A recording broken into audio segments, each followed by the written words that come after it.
বাঁশদ্রোণীতে আগ্নেয়াস্ত্র সহ যুবক গ্রেপ্তার। নিরঞ্জনপল্লী থেকে অস্ত্র কার্তুজ সহ ধৃত 28 বছরের যুবক। উদ্ধার দুটি দেশি সেমি অটোমেটিক বন্দুক।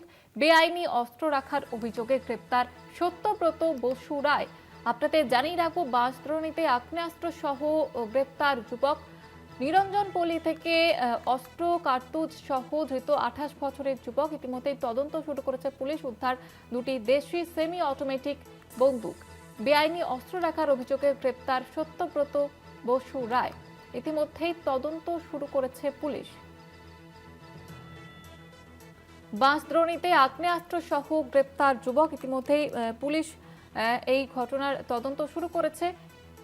ধৃত 28 বছরের যুবক নিরঞ্জনপল্লী থেকে অস্ত্র কার্তুজ সহ গ্রেপ্তার করা হয়েছে যুবককে এবং উদ্ধার দুটি দেশি সেমি অটোমেটিক বন্দুক। বেআইনি অস্ত্র রাখার অভিযোগে গ্রেপ্তার সত্যব্রত বসু রায়। আপনাদের আবারও একবার জানিয়ে রাখবো, বাঁশদ্রোণীতে আগ্নেয়াস্ত্র সহ যুবক গ্রেপ্তার। নিরঞ্জনপল্লী থেকে অস্ত্র কার্তুজ সহ ধৃত 28 বছরের যুবক।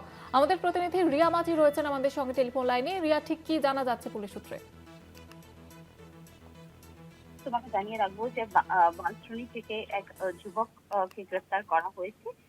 সংযোগব্রত বসু রায়, 28 বছরের এই যুবক বাঁশদ্রোণী থানার পুলিশের হাতে গ্রেফতার।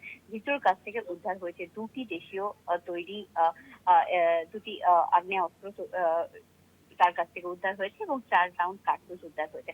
মূলত পুলিশ গোপন সূত্রে খবর পায় এবং গোপন সূত্রে খবর পাওয়ার পরেই কিন্তু তাকে ইন্টারসেপ্ট করে এবং ইন্টারসেপ্ট করার পরেই তাকে যখন জিজ্ঞাসা করা হয় যে এই দুটি আগ্নেয়াস্ত্র নিয়ে তিনি কোথায় যাচ্ছেন এবং যে একদম সেমি অটোমেটিক যে ইম্প্রোভাইজড সেমি অটোমেটিক যে আগ্নেয়াস্ত্র সেটা নিয়ে তিনি কোথায় যাচ্ছেন এবং তার কোনো ভ্যালিড ডকুমেন্ট আছে কিনা।